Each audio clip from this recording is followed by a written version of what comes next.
27வது அதிகாரம் அதனுடைய முதல் வசனத்தை வாசிக்கலாமே. அப்போஸ்தலர் நடபடிகளின் புத்தகம் 27வது அதிகாரம் அதனுடைய முதல் வசனம். நாங்கள் இத்தாலியா தேசத்துக்கு கப்பல் ஏறி போகும்படி தீர்மானித்த போது பவுலையும் போதும். நாங்கள் இத்தாலியா தேசத்துக்கு கப்பல் ஏறி போக தீர்மானித்த போது, ஸ்தோத்திரம், கவனமாய் கவனியுங்கள். இன்றைக்கு செய்தியினுடைய தலைப்பு தீர்மானிக்கப்பட்டவர்கள், தீர்மானிக்கப்பட்டவர்கள், நோக்கமுடையவர்கள். கவனமாய் கவனியுங்கள், ஸ்தோத்திரம். தேவன் உங்களுக்கும் எனக்கும் ஒரு பெரிய தீர்மானத்திற்காக கர்த்தர் நம்மை அழைத்திருக்கிறார். நம்மை கர்த்தர் ரட்சித்ததற்கு ஒரு தீர்மானம் இருக்கிறது. சபைக்குள் வைத்திருக்கிறதற்கு ஒரு நோக்கம் இருக்கிறது. தீர்மானம்னா நோக்கம். கர்த்தர் என்னை குறித்து வைத்திருக்கிற முடிவுகள், கர்த்தர் என்னை குறித்து வைத்திருக்கிற நிச்சயங்கள். எதற்காக தேவன் என்னை அழைத்தார்? ஏதோ ஒரு சாதாரணமான ஒரு வாழ்க்கைக்காக கர்த்தர் நம்மை அழைக்கவில்லை. கவனமாய் கவனியுங்கள், என்னை கவனியுங்கள். ஏதோ இந்த உலகத்தில் பிறந்தேன், இந்த உலகத்தில் வளர்ந்தேன், படித்தேன், மேல் படிப்பு படித்தேன், ஒரு வேலை வாங்கினேன், அதில் ப்ரமோஷன் வாங்கினேன், ஒரு திருமணம் செய்தேன், ஒரு வீட்டை கட்டினேன், ஒரு காரை வாங்கினேன், 2 பிள்ளைகளை பெற்றேன், அந்த பிள்ளைகளை படிக்க வைத்தேன், அந்த பிள்ளைகளுக்கு வேலை வாங்கி கொடுத்தேன், அந்த பிள்ளைகளுக்கு திருமணம் பண்ணி வைத்தேன், பேர பிள்ளைகளை பார்த்தேன், கர்த்தருக்குள் நித்திரை அடைந்தேன். இப்படி ஒரு சாதாரண வாழ்க்கை வாழ்வதற்காக தேவன் உங்களையும் என்னையும் அழைக்கவில்லை. நம்முடைய வாழ்க்கை குறித்து தேவன் ஒரு பெரிய தீர்மானத்தோடு அழைத்திருக்கிறார். இதெல்லாம் சாதாரணமாக எல்லா மனிதர்களும் செய்கிறது தான். நீங்கள் ரட்சிக்கப்பட்டிருந்தாலும் இதை தான் செய்வீங்க, நீங்கள் ரட்சிக்கப்படலைனாலும் இதை தான் செய்வீங்க. சபைக்குள்ளே இருக்கிறவர்களும் அதை தான் செய்வார்கள், சபைக்கு வெளியில் இருக்கிறவர்களும் அதை தான் செய்வார்கள். இதில் சின்ன சின்ன மாற்றங்கள் இருக்கலாம். இது நார்மலான ஒரு ஹியூமன் லைஃப். ஆனால் இதற்காகவா கர்த்தர் என்னை அழைத்தார்? இதற்காகவா நான் தெரிந்து கொள்ளப்பட்டேன்? ஆண்டவர் என்னை அழைத்திருக்கிறதின் நோக்கம், இந்த உலகத்தில் இருக்கிற ஒவ்வொரு பொருளுக்கும் ஒரு நோக்கம் இருக்கிறது. இந்த டேபிள்னா இந்த டேபிளுக்கு ஒரு நோக்கம் இருக்கிறது. இந்த ஸ்பீக்கரை உருவாக்கின மனிதன் ஒரு நோக்கத்தோடு இந்த ஸ்பீக்கரை உருவாக்கி இருக்கிறார். இந்த மைக்கை உருவாக்கின மனிதன் ஒரு நோக்கத்தோடு இந்த மைக்கை உருவாக்கி இருக்கிறார். அந்த வீடியோ கேமராவை உருவாக்கின மனிதன் ஒரு நோக்கத்தோடு இந்த வீடியோ கேமராவை உருவாக்கி இருக்கிறார். ஒரு மனிதனே ஒரு பொருளை நோக்கத்தோடு உருவாக்குவார் என்றால், மனிதனை உருவாக்கின தேவன் மனிதனை ஒரு பெரிய நோக்கத்தோடு கூட உருவாக்கி இருக்கிறார். சாதாரண ஒரு வாழ்க்கைக்காக கர்த்தர் என்னை அழைக்கவில்லை. என்னை தேவன் அழைத்திருக்கிறதின் நோக்கம் அவருக்காக வாழ்வதற்கு, அவருடைய சுவிசேஷத்தை அறிவிப்பதற்கு, ஜனங்களை கர்த்தர் பக்கம் திருப்புவதற்கு, ஜனங்களை சபைக்குள் கொண்டு வருவதற்கு, ஜனங்களை பரலோகத்துக்குள் நடத்துவதற்கு. நான் இருக்கிற இடங்கள், வாழ்கிற இடங்கள், படிக்கிற இடங்கள், பேசுகிற இடங்கள், போற இடங்கள், வர்ற இடங்களில் எல்லாம் என்னால் இயன்ற மட்டுக்கும் தேவனுடைய ராஜ்யத்தை கட்டி எழுப்புவதற்கு, தேவனை உயர்த்தி காண்பிப்பதற்கு. 9 மாதங்களாய் நிலவுக்கு சென்றதான அந்த சகோதரியும் அந்த சகோதரனும் நிலவிலிருந்து பூமிக்கு வந்தபொழுது அவர்கள் சொன்ன ஒரு காரியம் என்னவென்றால், கர்த்தர் இயேசு கிறிஸ்து ஒருவரே மெய்யான தெய்வமாய் இருக்கிறார், அவரே பூமி அனைத்துக்கும் ராஜாவாய் இருக்கிறார், அவரை தவிர வேறு மெய்யான தெய்வம் இந்த உலகத்தில் இல்லை என்பதை தன்னுடைய ஆராய்ச்சியின் முடிவிலே அவர்கள் அறிவித்திருக்கிறதை, பிரகடனப்படுத்தியிருக்கிறதை நீங்கள் பார்க்க முடியும். வார்த்தைக்கு வார்த்தை Jesus Christ, Jesus Christ, Jesus Christ என்ற வார்த்தையை அந்த மகன் சொல்லுகிறதை நீங்கள் கேட்டிருப்பீர்கள். அதற்கு முன்பாக நிலவுக்கு போனதான, முதல் முறையாய் போனதான நீல் ஆம்ஸ்ட்ராங் அவர்களும் நிலவிலே இருந்து இறங்கி வந்து பூமிக்கு வந்த பொழுது அவர் கொடுத்ததான பேட்டியிலே சொன்ன முதல் ஒரு காரியம், நீல் ஆம்ஸ்ட்ராங் நிலவிலே கால் வைத்தார் என்பதை விட சர்வ வல்லமையுள்ள தேவன் பூமியிலே கால் வைத்தார் என்பது மிகப்பெரிய சரித்திர உண்மையாய் இருக்கிறது என்று சொல்லி பிரகடனப்படுத்தினார். That is our purpose in our life.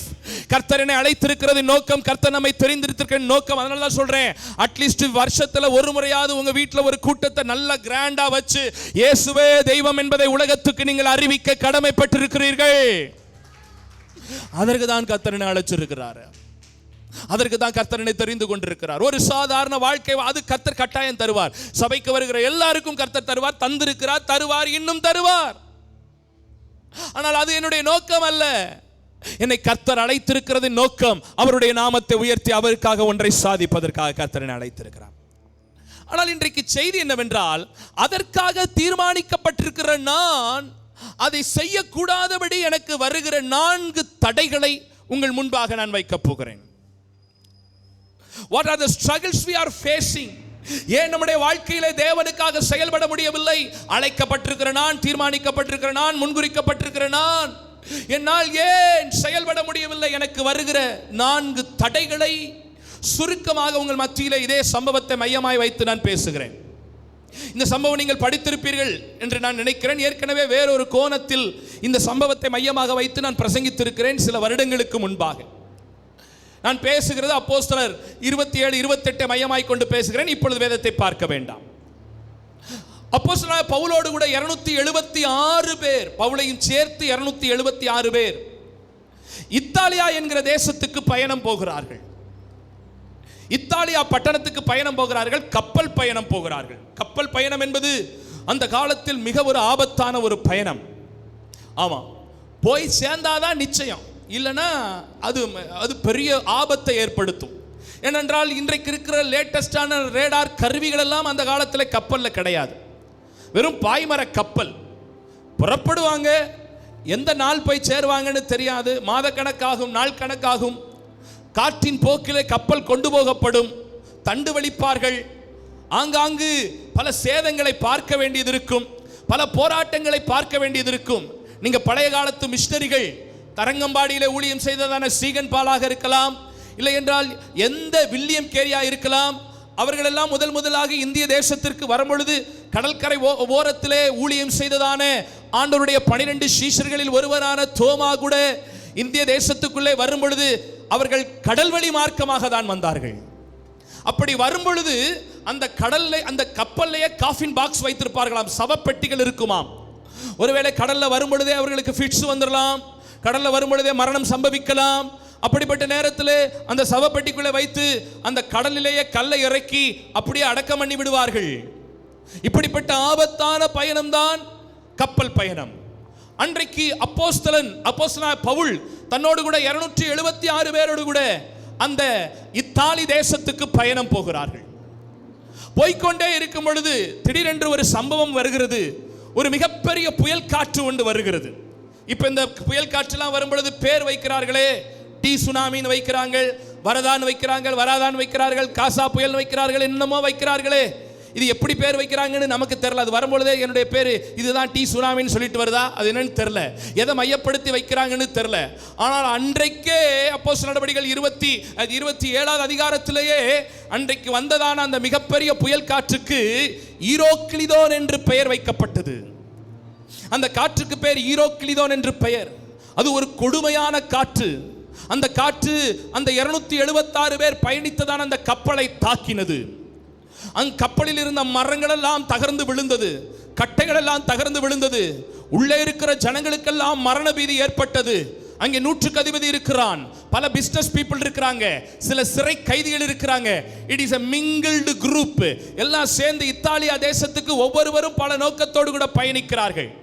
சிலர் அதிலே தன்னுடைய பிசினஸ்க்காக பயணிக்கிறார்கள், சிலர் அங்கே படிப்பதற்காக, அந்த தேசத்தில் படிப்பதற்காக பயணிக்கிறார்கள், சில கைதிகளை அந்த தேசத்துக்கு நாடு கடத்துவதற்காக கொண்டு போகிறார்கள். ஆனால் பவுல் அங்கே போகிறதற்கு ஒரு நோக்கம் இருக்கிறது. ஒவ்வொருவரும் சில காரணங்களுக்காக போனாலும் பவுல் என்ன நோக்கத்துக்காக இத்தாலி தேசத்துக்கு போனார் என்பதை நாம் பார்க்கும் பொழுது 27வது அதிகாரத்திலே 27வது அதிகாரத்தின் 24வது வசனத்தை வாசிக்கும் பொழுது அங்கே இப்படி சொல்லப்பட்டிருக்கிறது, பவுலே பயப்படாதே, நீ ராயனுக்கு முன்பாக நிற்க வேண்டியவன். அப்ப பவுலை ஆண்டவர் இத்தாலிக்கு கொண்டு போகிறதனுடைய நோக்கம் என்னவென்றால் ராயனுக்கு முன்பாக நிற்பதற்காக, ராயனுக்கு சுவிசேஷம் அறிவிப்பதற்காக, ராயனை கிறிஸ்துவுக்குள் நடத்தும்படியாக, கர்த்தர் சொன்ன வார்த்தைகளை ராயனுக்கு சொல்லும்படியாக இவர் இத்தாலிக்கு பயணம் பண்ணி போகிறார். நல்ல கவனிங்க, 276 பேர்ல சுவிசேஷத்திற்காக பயணிக்கிறது ஒரே ஒரு மனுஷன் தான். 276வது பேசஞ்சர் பவுல் அப்போஸ்தலன் மட்டும்தான். மீதி பேர் அவர்கள் சொந்த காரியத்துக்கு, சிலர் பிசினஸ். இப்ப நான் போனேன், கத்தார் தேசத்துக்கு போறேன்னா என்னுடைய விமானத்தில் 100கணக்கான மக்கள் பயணிக்கிறார்கள். ஒருத்தர் நீங்க எதுக்கியா போறீங்க, எனக்கு கத்தார்ல பிசினஸ் இருக்குங்க, நான் அங்க போறேங்க. இன்னொருத்தர் நீங்க எதுக்கு இங்க போறீங்க, அங்க நான் வேலை தேடுறதுக்காக போறேங்க. இன்னொரு அம்மா, ஒரு ஆன்ட்டி, நீங்க எதுக்கு ஆன்ட்டி போறீங்க, என் பிள்ளைக்கு டெலிவரிங்க, அதனால வீசா எடுத்து அனுப்பியிருக்காங்க, டெலிவரி பார்த்துட்டு 1 மாசம் இருந்துட்டு நான் வந்துடுவேன். ஒவ்வொருத்தருக்கும் ஒரு பர்பஸ் இருக்குது. அந்த ஃப்ளைட்ல உட்கார்ந்துருந்தா நான் ஒருத்தன் மட்டும்தான் ஊழியக்காரனா அந்த தேசத்துக்கு நான் போறேன். நான் போன அந்த குறிப்பிட்ட நாளில் அப்ப அதே போலதான் இந்த கப்பல் பயணத்திலே ஒவ்வொருவரும் ஒரு நோக்கத்துக்காக பயணிக்கிறார்கள். பவுல் மாத்திரம் ஒரு நோக்கத்துக்காக பயணிக்கிறார். எதற்காக? அவன் ராயனுக்கு முன்பாக நிற்க வேண்டும். ஆமா, அங்க இருக்கிறதான ராயனுக்கு முன்பாக நின்று சுவிசேஷம் அறிவிக்க, அவனை ரட்சிப்புக்குள்ளே நடத்த, அங்கே காஸ்பல் அறிவிப்பதற்காக இவன் ஒருவன் மாத்திரம் சுவிசேஷத்துக்காக பயணிக்கிறான். பயங்கரமான கடல் சேதம் வருகிறது. ஈரோக்கிளிதோன் காற்று பயங்கரமாய் மோதி அடிக்கிறது. திடீர்னு அதுல இருக்கிற ஒருத்தர் சொல்றார், எப்பா நம்ம உயிர் தப்புவோன்னு தெரியல, ஒன்று செய்யுங்க, நிறைய சரக்குகள் இருக்குது கப்பல்ல, நிறைய கண்டெய்னர்ஸ் இருக்குது, நிறைய கூட்ஸ் இருக்குது, இந்த பொருள் எல்லாம் நம்ம கொண்டு போய் சேர்க்கணும்னு அவசியம் இல்லை. இங்க உசுருக்கே பெரிய போராட்டமா இருக்குது. கப்பலை லகுபடுத்தணும், கப்பல்ல கொஞ்சம் வெயிட்டை குறைக்கணும், இருக்கிற பொருள் எல்லாம் தூக்கி கப்பல்ல இருக்கிற பொருள் எல்லாம் தூக்கி கடல்ல எறிங்க அப்படின்னு. சில சமயத்தில் சீ ரொம்ப ரஃபா இருக்கும் பொழுது, சீ ரொம்ப மோசமா இருக்கும் பொழுது, நம்ம பாஸ்ட் கதை குறித்த நிறைய எக்ஸ்பீரியன்ஸ் இருக்கும். அவங்க பல வருஷம் கடல்லையே வாழ்ந்தவங்க. பல நேரத்தில் சில பொருட்களை வேற வழியே இல்லாம, விலையுறந்த பொருட்களா இருந்தாலும் உசுரை காப்பாற்றணுமே தூக்கி கடல்ல எறிய வேண்டிய ஒரு சூழல். கண்டெய்னரா இருக்கிற பொருள் எல்லாம் தூக்கி கடல்ல எறிகிறாங்க. எப்படியாவது உயிர் தப்பணும். இத்தாலிக்கு போவோங்கிற நம்பிக்கை இல்ல, இத்தாலிக்கெல்லாம் போவோன்ற நம்பிக்கை இல்ல. எங்கேயாவது கரை தெரிஞ்சா போதும், எங்கேயாவது மண்ணு தெரியுதா கப்பலை கொண்டு போய் சொருகிரு. இத்தாலிக்கு போகணுங்கிற அவசியம் இல்ல, தர தெரிகிற இடத்துல கப்பலை கொண்டு போய் சேர்த்துருன்னு சொல்லி உயிருக்கு போராடி பொருட்களை கீழே போடுறாங்க, எல்லாத்தையும் போடுறாங்க. ஒரு வழியா எங்கேயோ ஒரு இடத்துல கரை தெரியுது, எங்கேயோ ஒரு இடத்துல மண்ணு தெரியுது, கப்பலை கொண்டு போய் சேர்த்துருவோம்பா, இத்தாலிக்கு போறது அப்புறம் பார்த்துக்கலாம்னு சொல்லி கப்பலை கொண்டு போய் அந்த கரையிலே சேர்க்கிறார்கள். அது ஒரு தீவு. அந்த தீவுக்கு பேர் மெலித்தான்னு பேர். சொல்லுங்க பாப்போம், என்னத்தா? இன்னொரு தடவை சொல்லுத்தா. மெலித்தாங்கிற தீவிலே போய் சேருகிறார்கள். அந்த நாட்கள் ஒரு பயங்கர கோல்டான நேரம், குளிரான நேரம். அந்த ஜனங்கள் எல்லாம் குளிருக்கு அங்கங்கே நடுங்கிக் கொண்டிருக்கிறார்கள். அப்ப கப்பல்ல இருந்து இறங்கினவங்க ஏற்கனவே குளிர் பாதிக்கப்பட்டிருக்குது. அந்த ஊர் மக்கள்லையும் குளிர்ல இருக்கிறாங்க. ஆங்காங்க கரி நெருப்பு மூட்டி குளிர் காய்ந்து கொண்டிருக்கிறார்கள். அவ்வளவு பயங்கர குளிர். இப்ப எல்லாரும் இறங்கி ஒரு வழியாக தப்பி கரை சேர்ந்து விட்டார்கள். இப்ப பவுலும் அங்க இருக்கிற கூட்டத்தோடு சேர்ந்து, அவருக்கும் ரொம்ப குளிர்கிறது. குளிர் காய்வதற்காக அங்கே நிறைய விறகுகள் அடிக்க வைக்கப்பட்டிருக்கிறது. பொதுவாகவே அங்க குளிர் காய்கிறதற்கு வேற வழி இல்லாம இந்த மாதிரி விறகுகளை போட்டு நெருப்பு எரித்து அந்த அனலில் இப்படி குளிர் காய்வது வழக்கம்.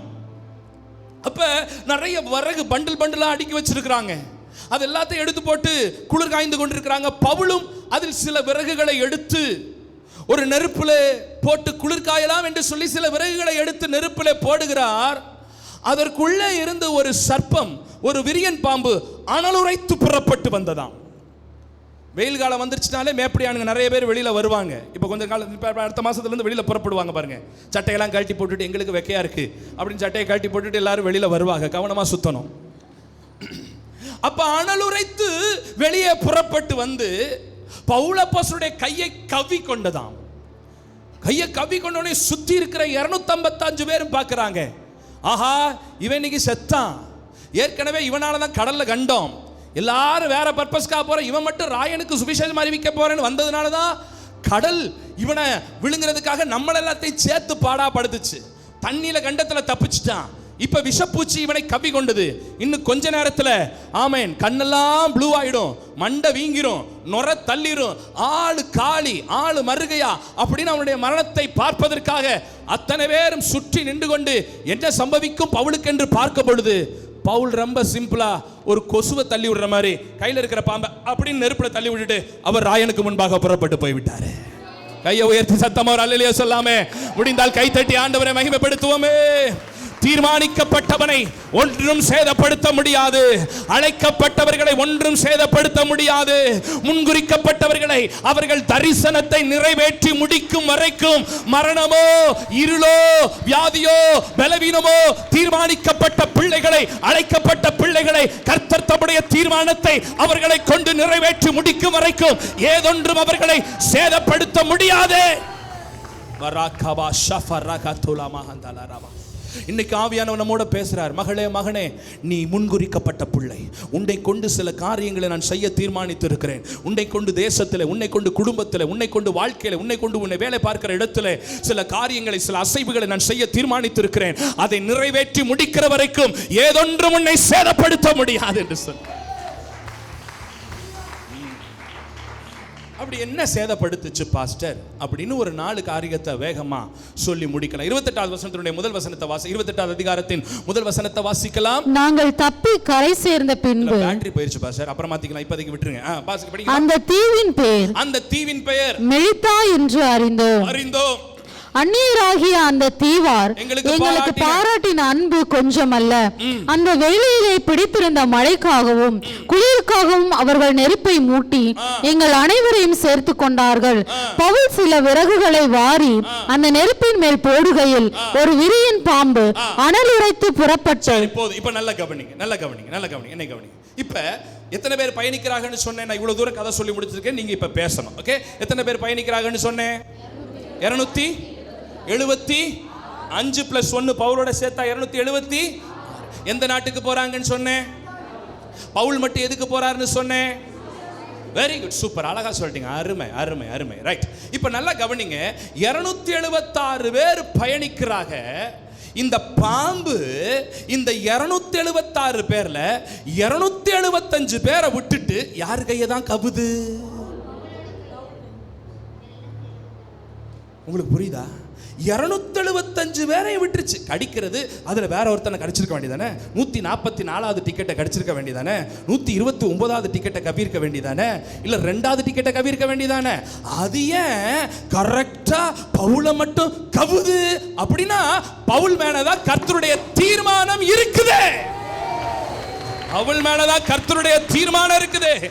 ஏனென்றால் அவன் தீர்மானிக்கப்பட்டவன், ஏனென்றால் அவன் அழைக்கப்பட்டவன், ஏன் அவன் என்றால் முன்குறிக்கப்பட்டவன். பல நேரத்தில் உங்களுக்கு ஒரு கேள்வி வரலாம், அம்புட்டு பேரை விட்டுட்டு என்னையவே பிசாசு நொறுக்குறான் பாஸ்டர், என்னையவே சதைக்கிறான் பாஸ்டர், அவன் நல்லா இருக்கான் பாஸ்டர், இவன் நல்லா இருக்கான் பாஸ்டர், அவன் வீடு கட்டிட்டான் பாஸ்டர், அவன் அப்படி இருக்கான் பாஸ்டர், அவனுக்கு கல்யாணம் ஆச்சு பாஸ்டர், அவன் வாழ்ந்துட்டு இருக்கிறான் பாஸ்டர், அவன் அப்படி பாஸ்டர், எனக்கு தான் பிரச்சனை, எனக்கு தான் போராட்டம், எனக்கு தான். ஏன்னா நீ தான் கர்த்தருடைய லிஸ்ட்ல தீர்மானிக்கப்பட்ட பிள்ளையா இருக்கிற. உன்னை கொண்டுதான் காரியத்தை கர்த்தர் செய்ய தீர்மானித்திருக்கிறாரே. மீதி 255 பேர் ஏற்கனவே அவன் லிஸ்ட்ல இருக்கிறாங்க. 275 பேரும் ஆமா ஸ்தோத்திரம் 300க்கு 24 குறைய. ஆமா மீதி பேரெல்லாம் ஏற்கனவே அவனுடைய லிஸ்ட்ல இருக்கிறாங்க, சாத்தானுடைய லிஸ்ட்ல இருக்கிறாங்க, நரகத்துக்கு போறவங்க லிஸ்ட்ல இருக்கிறாங்க. அதனால அவனை பத்தி அவனுக்கு கவலையே கிடையாது. ஆனால் ரட்சிக்கப்பட்ட ஒரு பிள்ளையை கொண்டு, தேசத்தில் அசைவை கொண்டு வருகிற ஒரு பிள்ளையை கொண்டு, பாரப்படுகிற ஒரு பிள்ளைகளை கொண்டு, எழுப்புதலை வாஞ்சிக்கிற ஒரு பிள்ளைகளை கொண்டு சபையில் ஏதாவது ஒரு மாற்றம் நடந்து விடாதா? சபை நிரம்பி விடாதா? சபையில் ஆத்துமாக்கள் பெருகிவிட மாட்டார்களா? வார சேர் நிரம்பிராதா? பால்கனியை கட்டி முடிச்சிட மாட்டோமா? பால்கனி நிரம்பிராதா? ஆத்துமாக்கள் சந்திக்கப்பட்டு விட மாட்டார்களா என்று பாரப்படுகிற ஒருவனை மாத்திரம்தான் சாத்தான் தாக்குவான். மற்றவனை குறித்து அவனுக்கு பயமே இல்லையே, பாரமற்றவனை குறித்து அவனுக்கு பயமே இல்லை. அவன் ஆல்ரெடி நம்ம லிஸ்ட்ல தானே இருக்கிறான். ஜெபிக்காதவனை குறித்து பயமே. இப்ப கூட நீங்க தீர்மானிச்சுட்டு இருப்பீங்க, பாஸ்டர் சொல்லிட்டாரு புனித திங்கள், புனித புதன், புனித வியாழன், புனித வெள்ளி. புனித திங்கள், புனித செவ்வாய், புனித புதன், புனித வியாழன் 4 நாளும் காலையில 1 மணி நேரம், சாயங்காலம் 1.5 மணி நேரம், டெய்லி 2.5 மணி நேரம், 10 மணி நேரமும் நான் ஜெபிக்கணும்னு தீர்மானிச்சிருக்கீங்களா? இன்னில இருந்து பிசாசு போராட்டத்தை ஆரம்பிச்சிருவான் பாரு. கரெக்டா அன்னைக்கு தான் ஒரு விருந்தாளு வருவான், கரெக்டா அன்னைக்கு தான் ஒரு பிரச்சனை வரும், கரெக்டா அன்னைக்கு தான் புருஷங்காரன் போக கூடாதுன்னு சொல்லுவாரு, அன்னைக்கு தான் ஒரு பிரச்சனை வரும். ஏன்னா நீங்கள் தீர்மானித்து விட்டீர்கள். தீர்மானித்தவனுக்கு தான் போராட்டங்கள் உண்டு. கர்த்தர் நம்மளோட பேசட்டும். நான் கர்த்தருடைய தீர்மானத்துக்குள்ள இருக்கிறேன். எத்தனை போராட்டங்கள் வந்தால், போராட்டம் வரும்பொழுது, பிரச்சனை வரும்பொழுதுலாம் ஒன்னு புரிஞ்சுக்கணும், I am under the God's plan. I am under the God's sketch. எனக்கு பிரச்சனை வருதுனால நான் யாரோட ஸ்கெட்சுக்கு கீழே இருக்கிறேன்? ஆண்டவருடைய ஸ்கெட்சுக்கு கீழே இருக்கிறேன், ஆண்டவருடைய திட்டத்துக்கு கீழே இருக்கிறேன். சும்மா சபைக்கு வர்ற ஆளை கூட விட்டுருவோம். சும்மா சபைக்கு வர்ற ஆளுகளுக்கெல்லாம் கூட பெருசாக ஒன்றும் கண்டுக்கிறது இல்லை. 10 மணி ஆராதனைக்கு 11 மணிக்கு 11:30 மணிக்கு வந்துட்டு மெதுவாக கையை தட்டிட்டு காணிக்கையை போட்டுட்டு ஆத்மாவை சொல்லிட்டு கிளம்புற ஆளுகளெல்லாம் பற்றி பிசாசுக்கு ஒரு பிரச்சனையும் கிடையாது. அவன் வர்றது ஒன்று தான், வராமல் இருக்கிறது ஒன்று தான். அவன் நம்பால் தான்ப்பா, ஆளை விட்டுரு. ஆனால் எழுப்புதலை பற்றி பேசுகிறான் பாரு, ஜெபம் பண்ணுறான் பாரு, துதிக்கிறான் பாரு, பாரப்படுறான் பாரு, வீட்டுக்கூட்டம் நடத்தணும்னு நினைக்கிறான் பாரு, ஆண்டவருக்காக எதையாவது ஒன்று செய்யணும்னு நினைக்கிறான் பாரு, சபையோடு திட்டத்தோடு தரிசனத்தோடு இணைந்து வாலிபர் கூட்டம் நடத்துறேன்றான், பெண்கள் கூட்டம் நடத்துவேங்கிறான், ஆமென் தோத்திரம், சிறுவர் கூட்டத்தை நடத்துவேங்கிறான், VBS நடத்துவேங்கிறான். இவர்களை டார்கெட் பண்ணி தூக்குறது சாத்தானுடைய ஒரு பெரிய திட்டமா இருக்கிறது. தேவ ஜனமே சோர்ந்து போகாத, சோர்ந்து போகாத, சோர்ந்து போகாத. நீ தேவனுடைய திட்டத்தின் கீழே இருக்கிறாய். 275க்கு வராதது 276 ஆகிய எனக்கு வருகிறது என்றால் நான் தான் தீர்மானிக்கப்பட்டவன். நான் தான் தீர்மானிக்கப்பட்டவன். அப்ப தீர்மானிக்கப்பட்டவர்களுக்கு தான் தாக்குதல்கள் உண்டு. இரண்டாவது, அடுத்த வசனத்தை வாசிக்கலாம். இரண்டாவது வசனத்தை படிங்கம்மா. அவன் அந்த பூச்சியை தீயிலே உதறி போட்டு ஒரு தீங்கும் அடையாதிருந்தான். அவனுக்கு வீக்கம் கண்டு அல்லது அவன் சடுதியாய் விழுந்து. ஒன்றாவது வசனத்திலிருந்து படிக்கலாமா? ஒன்றாவது வசனத்திலிருந்து படிக்கலாமா? நாங்கள் தப்பி கரை சேர்ந்த பின்பு அந்த தீவின் பேர் மெலிதா என்று அறிந்தோம். அந்நியராகிய அந்த தீவார் எங்களுக்கு பாராட்டின அன்பு கொஞ்சமல்ல, அந்த வெயிலிலே பிடித்திருந்த மழைக்காகவும் குளிருக்காகவும் அவர்கள் நெருப்பை மூட்டி எங்கள் அனைவரையும் சேர்த்து கொண்டார்கள். பவுல் சில விறகுகளை வாரி அந்த நெருப்பின் மேல் போடுகையில் ஒரு விரியன் பாம்பு அனல் உரைத்து புறப்பட்டு. போது நல்ல கவனிங்க, நல்ல கவனிங்க, நல்ல கவனி. இப்ப கவனிங்க. இப்ப பவுல் எல்லாரும் மாதிரி தான் விறகுகளை எடுத்து போடுறாரு. 275 பேர் எப்படி விறகு போட்டாங்களோ அது மாதிரி தான் இவரும். உங்களுக்கு புரியுதா புரியலையா? இவர் மட்டும் ஒன்று வித்தியாசமா வேற கட்டுல இருந்து எடுத்துட்டு வந்து போடல. எல்லாம் ஒரு கட்டு தான், ஒரு குவியல் தான், அதுல இருந்து தான் என்ன செய்யறாரு, போடுறாரு. ஆனா இவர் போட்டதுக்குள்ள என்ன இருக்குது? அப்ப இவர் போடும்போது இது விறகுன்னு தான் நினைச்சு போடுறாரு. இது என்னது? விறகு. எரியும், நெருப்பு வரும், பலன் கொடுக்கும், குளிர்காயலாம், உடம்புக்கு இதமா இருக்கும் அப்படின்னு நினைச்சுதான் போடுறாரு. ஆனா விறகுக்குள்ள ஒரு பாம்பு. எந்த புத்துக்குள்ள? இங்க எந்த விறகுக்குள்ள? விறகுன்னு நினைச்சுதாயா போட்டேன், ஆனா விறகுக்குள்ள. சாத்தானுடைய இரண்டாவது யுக்தி, முன்குறிக்கப்பட்டவர்களுக்கு வர்ற பிரச்சனை நேரடியான தாக்குதல்கள் அல்ல, விறகுக்குள்ள இருந்து மறைமுகமான ஒரு தாக்குதல். நல்லவன் தான் பாஸ்டர் நினைச்சு உதவி செஞ்சேன், ஆனா உதவியை வாங்கிவிட்டு எனக்கு துரோகம் பண்ணிட்டான் பாஸ்டர், நம்பிக்கை துரோகம் பண்ணிட்டாங்க பாஸ்டர். சிலருடைய இருதயத்தில் அப்படிப்பட்ட ஒரு பெரிய காயம் இருக்கும். விறகுன்னு தான் நினைச்சேன். சிலர் நாங்க கூட பாஸ்டர்ஸா இருக்கிற எங்க ஜட்ஜ்மெண்ட் கூட சில சமயத்தில் தப்பாய் போயிருது. நல்ல விறகுனாலே ஆத்துமாக்களுக்கு அடையாளம். நல்ல விறகு, எரியிற விறகு, பயன்படுகிற விறகு, ஆராதனை நடத்துற விறகு, கூட்டங்களை நடத்துற விறகு, கர்த்தருக்காக பயன்படும், கடைசி வரைக்கும் சபையில இருக்கும், பிரயோஜனப்படும், பலன் கொடுக்கும், சபைக்கு பிரயோஜனமா இருக்கும், முதுகா இருக்கும், தண்டுவளமா இருக்கும், நரம்பா இருக்கும், ஊனா இருக்கும், சதையா இருக்கும், அப்படியாக்கும் இப்படியாக்கணும். சில பேரை விறகுதான் நினைச்சு ஊழியத்துல பயன்படுத்தினா கொஞ்சம் நல்ல பாம்பா வந்து நம்மளே கொத்துது. அதுக்காக அப்படி எல்லாரையுமே நம்ம ஜட்ஜ்மெண்ட் பண்ணிட முடியாது. ஆமா, அதுக்காக அது தப்பு பண்றவங்க பண்ணட்டும், துரோகம் பண்றவங்க பண்ணட்டும், நம்பிக்கை துரோகம் பண்றவங்க பண்ணட்டும், நன்றி மறந்து போறவங்க பண்ணட்டும். ஆனாலும் நமக்கு திராணி இருக்கிற வரைக்கும் நம்ம நன்மை செஞ்சு கொண்டே தான் இருப்போம். கை தட்டி ஆமேன் சொல்லுங்க பாப்போம். கை தட்டி ஆமேன் சொல்லுங்க பாப்போம். ஆமேன். விறகுக்குள்ள பாம்பு இருக்குன்னு விறகை பயன்படுத்தாம விட்டுறாத. விறகுக்குள்ள பாம்பு இருக்குன்னு விறகை பயன்படுத்தாம விட்டுறாத. விறகுக்குள்ள பாம்பு இருக்குன்னு விறகை பயன்படுத்தாம விட்டுறாத. ஏதோ ஒரு விறகுக்குள்ள இருக்கலாம், ஆனாலும் கர்த்தர் உங்களுக்கு கொடுத்திருக்கிற விறகுகளை எரிப்பதற்கு பயன்படுத்தி கொண்டே இருக்கணும். மறைமுகமான தாக்குதல். வெளியில பார்க்க விறகு, உள்ள பார்த்தா சொல்லுங்க, வெளியில பார்த்தா உள்ள பார்த்தா சில தேவைப்பிள்ளை அப்படி. வெளியில பார்க்க விறகு, ரிப்பா பாப்பா, ரப்பா பாப்பா, கப்பா பாப்பா, தப்பா பாப்பா, ஆனா உள்ளுக்குள்ள இருக்கிறதுலாம் எப்படா வாய்ப்பு கிடைக்கும் போட்டு தள்ளலாம். ஸ்தோத்திரம். மறைமுகமான தாக்குதல்கள். உங்க வாழ்க்கையில் அப்படிப்பட்டவர்களை நீங்க சந்தித்திருக்கலாம். சிலரை நம்பி இருக்கலாம், ரொம்ப நம்பி இருக்கலாம். இவங்க எனக்கு ஒத்தாசையா இருப்பாங்க, இவங்க எனக்கு பயன்படுவாங்க அப்படின்னு நீங்க நம்பி அவங்களுக்கு நிறைய சப்போர்ட் பண்ணியிருக்கலாம், நிறைய ஹெல்ப் பண்ணியிருக்கலாம், நிறைய என்கரேஜ் பண்ணியிருக்கலாம், அவங்களுக்கு நல்ல வாய்ப்புகளை கொடுத்துருக்கலாம். ஆனால் அவங்க வளர்ந்து வந்த உடனேயும் நமக்கு விரோதமாகவே நம்முடைய குதிங்கால தூக்குவாங்க. வெளியில பார்க்க விறகு தான், உள்ள பார்க்க பாம்பு தான்.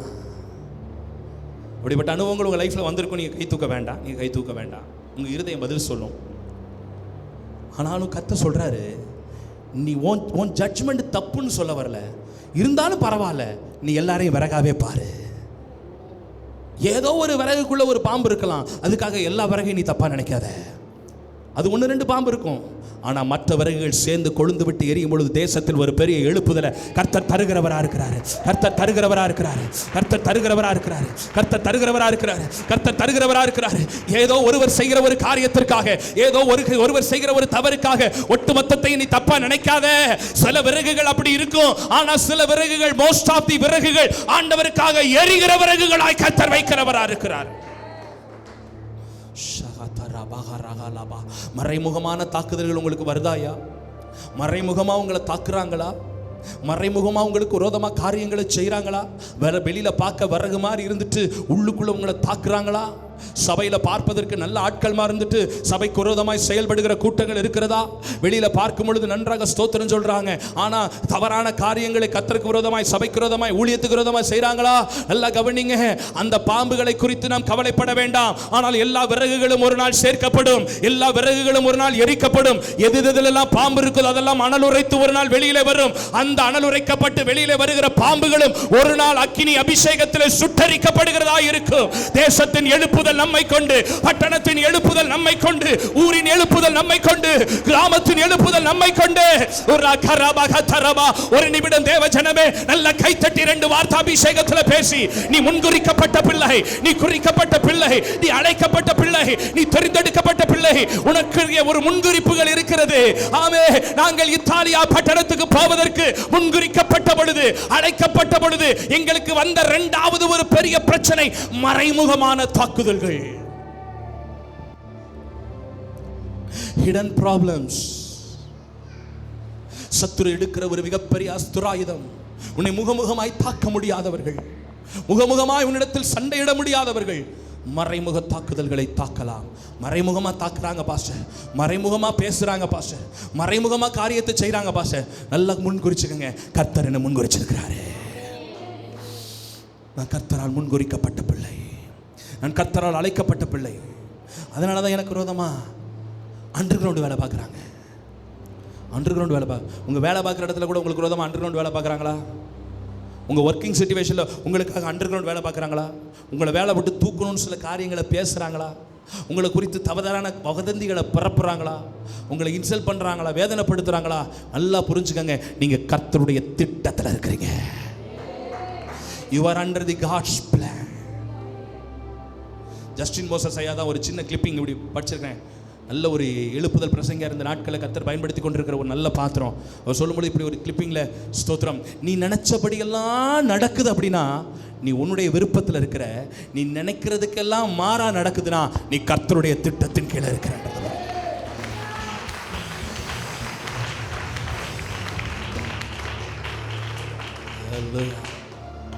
கர்த்தரால் முன்குறிக்கப்பட்ட பிள்ளைகளுக்கு மறைமுகமான தாக்குதல்கள் இருக்கும். விறகுன்னு தான் போட்டேன் பாஸ்டர், விறகுன்னு தான் நினைச்சேன், ஆனா உள்ளுக்குள்ள என்ன இருக்கிறாங்க? பாம்பா இருக்காங்களே, பாம்பா இருக்காங்களே, பாம்பா இருக்காங்களே. ஸ்தோத்திரம். இது 2வது தாக்குதல். அடுத்து மூன்றாவது அதே வசனத்தை தொடர்ந்து வாசிக்கும் பொழுது 3வது வசனத்தை வாசிங்கம்மா. பவுல் சில விறகுகளை வாரி அந்த நெருப்பின் மேல் போடுகையில் ஒரு விரியன் பாம்பு அனல் உரைத்து புறப்பட்டு அவனுடைய கையை கவ்விக்கொண்டது. விசுப்பூச்சி அவன் கையிலே தொங்குகிறதை. போதும், நல்லா கவனிங்க. இப்ப முதல்ல ஒரு பிரச்சனை வந்துச்சு, நம்ம அதை வாசிக்கல. 27வது அதிகாரத்தில் நீங்க படிக்கும் பொழுது எனக்கு படிக்கிறதுக்கு நேரம் இல்லை. ஏற்கனவே ஒரு தாக்குதல் வந்தது, அது கடல் மார்க்கமாக வந்த தாக்குதல். அதற்கு பேர் ஈரோக்லிதோன் என்று பெயர். அப்ப இது முதல் தாக்குதல். இப்ப அந்த தாக்குதல் முடிந்து, அந்த தாக்குதல் வரும் பொழுதே சொல்றாங்க, இந்த தாக்குதல் யாரால வந்திருக்குதுன்னா 276 பேர்ல 275 பேரை விட்டுட்டு இந்த தாக்குதலுக்கான காரணமே இந்த ராயனுக்கு முன்பாக முன்குறிப்பதற்காக, ராயனுக்கு முன்பாக நிற்பதற்காக அழைக்கப்பட்ட பவுலால தான் இந்த பிரச்சனை வந்திருக்குது, இந்த கடல் வழி ப்ராப்ளம் வந்திருக்குது அப்படிங்கறத சொல்றாங்க. அப்ப இது முதல் தாக்குதல். இப்ப 2வது தாக்குதல் பவுலுக்கு வருகிறது. இது விஷப்பூச்சியின் தாக்குதல். சொல்லுங்க, முதல் தாக்குதல் என்ன? கடல் தாக்குதல். 2வது தாக்குதல் விஷப்பூச்சியின் தாக்குதல். முதல் தாக்குதல் தண்ணீரினாலே வருகிற பிரச்சனை, இரண்டாம் தாக்குதல் ஒரு மிருகத்தினாலே, ஒரு விஷப்பூச்சியினாலே வருகிற தாக்குதல். இப்ப ரெண்டு தாக்குதல் அடுத்தடுத்து. இது முடிஞ்சு அது கடல்லையே காலியா இருந்திருக்கணும், கடல்ல காலியாகாம உயிர் தப்பியாச்சு. இப்ப பூமிக்கு வந்தா அது காப்பாற்றப்படலாம், பூமியில வந்து பாம்பு கொத்துது. இப்படி ஒரு கொடுமையான ஒரு சூழல். சில படங்கள்ல இப்படி பார்த்திருப்பீங்க, ஒரு மனுஷன் மரத்துல இருப்பான், கீழே பார்த்தா புலி நிற்கும், மரத்துல பார்த்தா பாம்பு நிற்கும், அவன் எங்க போய் தப்புவான்? அதே மாதிரி இப்பதான் கடல்ல தப்பிச்சு வந்திருக்கிறாரு, கரைக்கு வந்தா கரையில என்ன நின்றுகிட்டு இருக்குது? பாம்பு நின்றுகிட்டு இருக்குது. இங்கேயும் தப்பிக்க முடியல, அங்கேயும் தப்பிக்க முடியல. ஒரு தேவ பிள்ளைக்கு பல பக்க தாக்குதல்கள், தொடர்ந்து தாக்குதல்கள், அடுத்தடுத்து தாக்குதல்கள். ஜனவரி மாசம் ஒரு தாக்குதல் இருந்துச்சு பாஸ்டர், பிப்ரவரியில வேற மாதிரி ஒரு தாக்குதல் இருந்துச்சு பாஸ்டர், இப்ப மார்ச்ல புதுசா ஒரு தாக்குதல் வந்திருக்கு பாஸ்டர். மாசம் தாக்குதலா தான் வருது பாஸ்டர். அப்படின்னா நீங்கள் தேவனால் முன்குறிக்கப்பட்டவர்கள். ஆமென் சொல்லி கைத்தட்டி ஆண்டவரை மகிமைப்படுத்துங்க. டிஃபரெண்டா பிரச்சனை, டிசைனா பிரச்சனை, மாசம் புது பிரச்சனை வந்துகிட்டே இருக்கு pastor. You are under the God's plan. You are under the God's plan. 275 விட்டாச்சு. பவுல் ஒருத்தன் தான் டார்கெட். அவனுக்கு தான் டிஃபரெண்டா பிரச்சனை வருது. ஆமா, மாசம் ஒரு தாக்குதல் பாஸ்டர், வார ஒரு தாக்குதல் பாஸ்டர். இதை கிளியர் பண்ணி அதுக்கு வந்தானா அங்க பிரச்சனை, அதை கிளியர் பண்ணி இங்க வந்தா இங்க பிரச்சனை, இதை முடிச்சு அங்க போனா அங்க குடும்பத்துல பிள்ளைக்கு உடம்பு போயிடுது. பிள்ளைகளுக்கெல்லாம் செட்டில் பண்ணி மருந்து மாத்திரலாம் கொடுத்து ஜபங்கமா பண்ணி அப்படி தேத்தி கிடுத்து விட்டு அங்கிட்டு வேலைக்கு போனா வேலையில குறைச்ச கொடுக்குறாங்க பாஸ்டர். அங்க எல்லாம் கலெக்ட் பண்ணி இங்கிட்டு வந்து பார்த்தா ஒரு திடீர் செலவு காத்திருக்கு பாஸ்டர். ஒரே பொருளாதார பிரச்சனை, உடம்புக்கு சரியில்லாம போகுது, வேலை பிரச்சனை, படிப்பு பிரச்சனை, கடன் பிரச்சனை, ஒன்னு மாத்தி ஒன்னு. நீங்கள் தேவ திட்டத்தில் இருக்கிறீர்கள். You are under the God's plan. போராட்டங்கள், பாடுகள், தொடர்ச்சியான கடல் பயணத்தில் பிரச்சனை, பாம்புனால பிரச்சனை, பல பிரச்சனை, அடுத்து ஒரு பிரச்சனை வருது. இப்படி பல பிரச்சனைகள் வரும் பொழுது நான் தேவ திட்டத்தில் பயணித்துக் கொண்டிருக்கிறேன். ஒரு நாள் கர்த்தர் எனக்கு கட்டாயம் ஒரு ஜெயத்தை தருகிறவராயிருக்கிறார். அதெல்லாம் வரும் பொழுது நான் சொல்லணும், நான் யார்? தலைப்பை முடித்து விட்டுறக்கூடாது. நான் யார்? தீர்மானிக்கப்பட்டவன். நான் யார்? தீர்மானிக்கப்பட்டவன். தேவனால் தீர்மானிக்கப்பட்டவன் நான். அதனால தான் எனக்கு பிரச்சனை. கடைசியாக ஒன்றை சொல்லி முடிக்கிறேன். சரி, இப்போ விறகள்ளி போடுறாங்க, பாம்பு வருது, பிரச்சனை வருது. கடைசியாக ஒரு படிக்கலாமா? படிக்க பார்ப்போம். விஷப்பூச்சி அவன் கையில் தொங்குகிறதை அந்நியராகிய அந்த தீவார் கண்டபொழுது இந்த மனுஷன் கொலைபாதகன். எப்படி சொல்றாங்க? கொலகார பய. எப்படி சொல்றாங்க? கொலகாரப்பய, கொலைபாதகன். அடுத்து இதற்கு சந்தேகம் இல்லை, அதுக்கு சந்தேகம் இல்லை, கன்ஃபார்ம் கொலகாரப்பய. இவன் சமுத்திரத்துக்கு தப்பி வந்தும் பழியானது இவனை பிழைக்க ஒட்டவில்லை என்று. சமுத்திரத்திலேயே இவன் செத்திருந்திருக்கணும், அங்க தப்பி வந்துட்டாரு. இவனை பிழைக்க ஒட்டவில்லை தங்களுக்குள்ளே சொல்லிக் கொண்டார்கள். இப்ப பாம்பு கிட்ட மாட்டிக்கிட்டான்னு சொல்லிட்டு அவன் அந்த பூச்சியை தீயிலே உதறி போட்டு ஒரு தீங்கும் அடையாதிருந்தான். அதுக்கு முன்னாடி அவன் இப்படி சாவான்னு சொல்லிட்டு சொல்லுவான். அவனுக்கு வீக்கம் கண்டு அவனுக்கு இன்னும் கொஞ்ச நேரத்துல வீக்கம் வந்துடும், அல்லது அவன் சடுதியாய் விழுந்து சாவான் என்று. அவன் சடுதியா, அவன் கண்ணெல்லாம் ப்ளூ ஆகி, காதெல்லாம் படைச்சு, தலை கண்ணு முன்னி எல்லாம் வேலையில போய் அவன் அப்படியே மயங்கி கீழே விழுந்து சாவான் என்று அவர்கள் பார்த்து கொண்டிருந்தார்கள். என்ன சொல்லிட்டு இருந்தாங்களா? ஒரு நிமிஷம் நீங்க பதில் சொல்லுங்க. 275 பேர் நிக்கிறாங்க சார். என்னையா, ஒரு மனுஷனுக்கு பாம்பு கொத்திருச்சுன்னா என்ன பண்ணணும்? நீங்க என்ன பண்ணுவீங்க? உடனே வீடியோ எடுத்துட்டு வந்து இது யூடியூப்ல போட்டோம்னா நல்ல வியூஸ் கிடைக்கும். இலை ஒருத்தனுக்கு பாம்பு, உன் கூட பயணிச்சு வந்த ஒரு சக பயணி பாம்பு கொத்திருச்சுன்னா டக்குன்னு பாம்பை தள்ளி விடணும், ஏதாவது ஒன்று பண்ணணும், அவனுக்கு ஃபர்ஸ்ட் எய்டு கொடுக்கணும். ஐயா சொன்ன மாதிரி ஃபர்ஸ்ட் எய்டு கொடுக்கணும். எதையாவது ஒன்று பண்ணி அவன் உசுரை காப்பாற்றுறதுக்கு என்ன வழி? எல்லாம் வேடிக்கை பார்க்குறேன். ஏய், பாம்பு கடிக்குது பாரு, இன்னும் கொஞ்ச நேரத்தில் ஒரு டெட் பாடி விழப்போகுது. யாருக்கு தெரியுமா இப்படிப்பட்ட பிரச்சனை வரும்? தீர்மானிக்கப்பட்டவனுக்கு அந்த பிரச்சனை வரும். உன் அழிவை காண வேண்டும் என்று ரசிக்கிற ஒரு கூட்டம். நீ எப்ப விழுவ, உன் பேரில் எப்ப குறை கண்டுபிடிக்கலாம், எந்த பாயிண்ட்ல உன்னை கீழே விழ தள்ளலாம், எப்ப உனக்கு மரணம் சம்பவிக்கும், ஓவரா ஆடுனாலே, ஓவரா ஜபன்னு சொன்னாலே, ஓவரா பைபிளை தூக்கிட்டு போனாலே, ஓவரா பண்ணாலே எப்போ விழுவா அப்படின்னு என்னை சுற்றி நிற்கின்று பார்க்கிற ஒரு மனித கூட்டம். இப்படி ஒரு கூட்டம் உங்களை சுற்றி நிற்குதுன்னா தீர்மானித்துக் கொள்ளுங்கள், நான் யார்? தீர்மானிக்கப்பட்டவன். நான் தீர்மானிக்கப்பட்டவன். தீர்மானிக்கப்பட்டவனுக்குத்தான் பல தாக்குதல்கள், பல முனை தாக்குதல்கள், பலரால் தாக்குதல்கள், பலரால் விமர்சிக்கப்படுகிறவர்கள் மனிதர்கள். என்ன எனக்கு ஒன்றுமே புரியல. அப்படி பவுல் உன்னை என்ன பண்ணிட்டாரு? நீ சாப்பிட்ற சாப்பாட்டில் மண்ணள்ளி போட்டாரு, அவர் பேசாமல் அவங்க கூட சேர்ந்து பயணிச்சு வராரு. அப்படி ஒருத்தர் சாகிறத பார்க்கறதுல என்ன பெரிய சந்தோஷம். ஆனால் இதான் உலகம். தீர்மானிக்கப்பட்டவர்கள் விழுகிறதை பார்த்து ரசிக்கிற ஒரு கூட்டம். உங்களை அப்படி பார்க்குறாங்களா? உங்களை அப்படி பேசுகிறாங்களா? உங்கள் அழிவை பார்க்க வேண்டும் என்று நினைக்கிறார்களா? உங்கள் சேதத்தை பார்த்து ரசிக்க வேண்டும் என்று. ஆனால் வெளியில் பார்க்கும்போது அப்படி தெரியாது. வெளியில் இவங்க யாரு? அந்த வசனத்தின்படி வெளியில் இவங்க யாரு? விறகு. ஆனால் உள்ள யாரு? வெளியில் அபிஷேகம் தான், வல்லமை தான், எரியும் தான், அக்கினி தான். விறகு எரியும், அக்கினி, பவர் பவர் பவர் பவர். ஆனால் உள்ளுக்குள்ளே இருக்கிற எண்ணங்கள் எப்போ மண்டை வீங்கும், எப்போ நுர தள்ளும், எப்போ விழுவான், எப்போ சாவான், எப்போ இவனை வேலையை விட்டு தூக்குவாங்க, இப்படி பார்க்கிற ஒரு.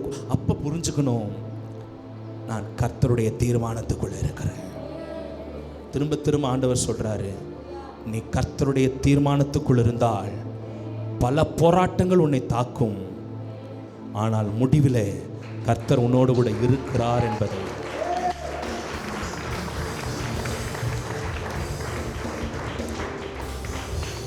பாருங்க, 4 விதமான தாக்குதல்கள். நம்பர் 1 சொல்லுங்க, தீர்மானிக்கப்பட்டவனுக்குத்தான். இதுல முக்கியமான வார்த்தை தான் தான் தான் தான். அவனுக்குத்தான்.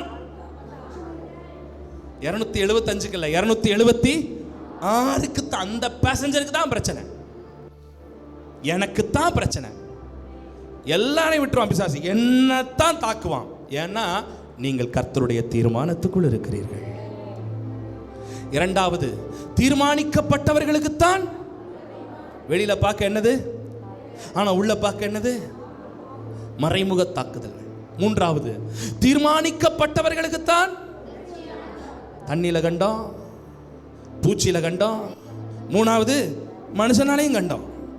இயற்கையும் விடல, மிருகமும் விடல, மனுஷனும் விடல. எவ்வளவு பெரிய தாக்குதல் பாருங்களேன் ஒரு மனுஷனுக்கு. 4வதாக என்ன தாக்குதல்கள்? மண்டை வீங்கும், நுர தள்ளும், சாவான். எப்படி சாகுறான்றதை பார்க்கணும். சாகிறதுல பார்க்கறதுல ஒரு சந்தோஷமாயா? ஏன் தெரியுமா? நான் முன்குறிக்கப்பட்டவராக இருக்கிறேன். எழுந்து நிற்கலாம் தேவனுடைய சமூகத்தில், எழுந்து நிற்கலாம் தேவனுடைய சமூகத்தில். ஆனால் அது எல்லாத்தையும் பவுல் என்ன செஞ்சாரா? ஒரு பூச்சியை உதற மாதிரி. ஏன் தெரியுமா? நான் கர்த்தருடைய தீர்மானத்துக்குள்ள இருக்கிறேன், கர்த்தருடைய தீர்மானத்துக்குள்ள இருக்கிறேன். ஹல்லேலூயா. கர்த்தருடைய நினைவில் இருக்கிறேன். மைனர் கொடுங்க, டி மைனர் கொடுங்க. ஹல்லேலூயா. நான் கர்த்தருடைய தீர்மானத்துக்குள்ள இருக்கிறேன். அப்படி சொல்லுங்க, நான் கர்த்தருடைய தீர்மானத்துக்குள்ள இருக்கிறேன். எல்லாரும் எழும்பி நிற்கலாம். எல்லாரும் முடிந்தவர்கள் எல்லாரும் எழும்பி நின்று அப்படி 2 கையை உயர்த்தி இந்த வார்த்தையை நீங்கள் அறிக்கை பண்ணணும். ஃபஸ்ட்டு முதல்ல எல்லாரும் எந்திரிச்சு நின்றுங்க. ஒவ்வொரு ஸ்டெப்பாக செய்வோம். செஞ்சால் எல்லோரும் நல்லா செய்வோம், ஒன்றா செய்வோம். எல்லோரும் எழுப்பி நின்றுட்டிங்களா? எல்லோரும் எழுப்பி நின்றுக்கிறீங்க. பைபிளெல்லாம் மூடி வச்சுருங்க. பைபிளுக்கு ஜிப்பை போடுங்க. ஜிப்பை போட்ட பைபிளை பைக்குள்ளே வச்சு பேக்குக்கு ஒரு ஜிப்பை போடுங்க. எல்லாம் போட்டீங்களா? ரைட். எல்லாம் ரிலாக்ஸ் ஆகிட்டு எந்திரிச்சிட்டீங்களா? இப்போ 2 கையை உயர்த்துங்க பார்ப்போம். அப்படியே ஒரு நிமிஷம் அப்பா பார்த்து சொல்லுங்கள், நான் கர்த்தருடைய தீர்மானத்துக்குள்ளே இருக்கிறேன், ஆண்டவருடைய திட்டத்துக்குள்ளே இருக்கிறேன், ஆண்டவருடைய பார்வையிலே இருக்கிறேன், ஆண்டவருடைய தரிசனத்திலே இருக்கிறேன், ஆண்டவருடைய நோக்கத்திலே இருக்கிறேன், ஆண்டவருடைய கைக்குள்ளே இருக்கிறேன், ஆண்டவருடைய வளையத்திலே இருக்கிறேன். எந்த தாக்குதலும் என்னை சேதப்படுத்தாது, இயற்கை சேதப்படுத்தாது, விஷப்பூச்சி சேதப்படுத்தாது, மனிதர்கள் சேதப்படுத்த முடியாது, மறைமுகமான தாக்குதல்கள் சேதப்படுத்த முடியாது. நல்ல கையை உயர்த்தி சொல்லுங்க, நான் கர்த்தருக்குள்ள இருக்கிறேன், கர்த்தருடைய தீர்மானத்தில் இருக்கிறேன். அவருடைய நினைவுலயே இருக்கிற. அவர் நினைச்சது தான் என் வாழ்க்கையில நடக்கும். அவர் நினைச்சது தான் என் வாழ்க்கையில நடக்கும். அவருடைய தீர்மானத்துக்குள்ளே நான் இருக்கிறேன். நீ செய்ய நினைத்தது தடைபடா. ஏன் தெரியுமா பவுலை கொண்டு கர்த்தர் செய்ய நினைத்தது, பவுல் தான் எங்கே நிற்க வேண்டும் ராயனுக்கு முன்பாக. அந்த தரிசனம் நிறைவேற வரைக்கும் விஷப்பூச்சி ஆகட்டும், இயற்கையாகட்டும், மனிதர்களாகட்டும், எந்த சேதமாகட்டும், மறைமுக தாக்குதலாகட்டும், கர்த்தர் என்னை கொண்டு செய்ய நினைத்ததை அவர் முடிக்கும் வரைக்கும் ஒன்றும் என்னை சேதப்படுத்த.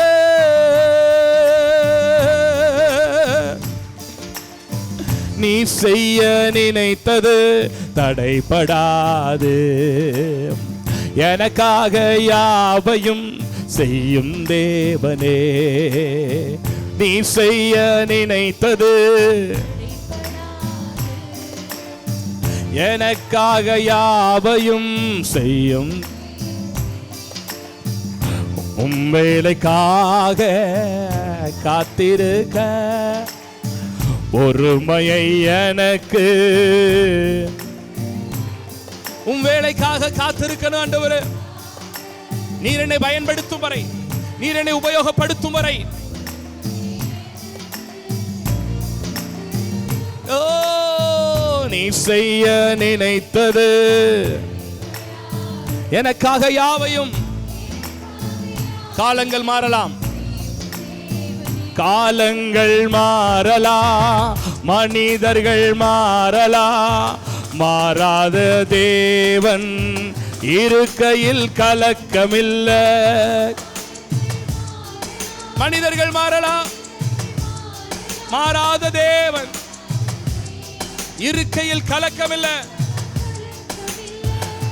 என்னோடு நீ சொன்ன வார்த்தையை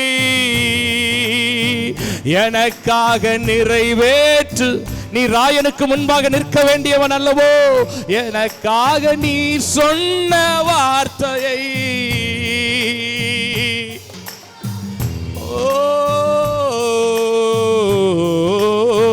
நீ செய்ய நினைத்தது தடைபடா. எனக்காக யாவையும்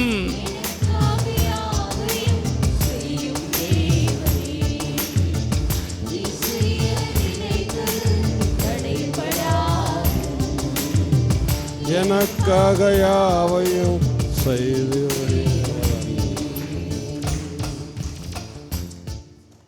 அருமையான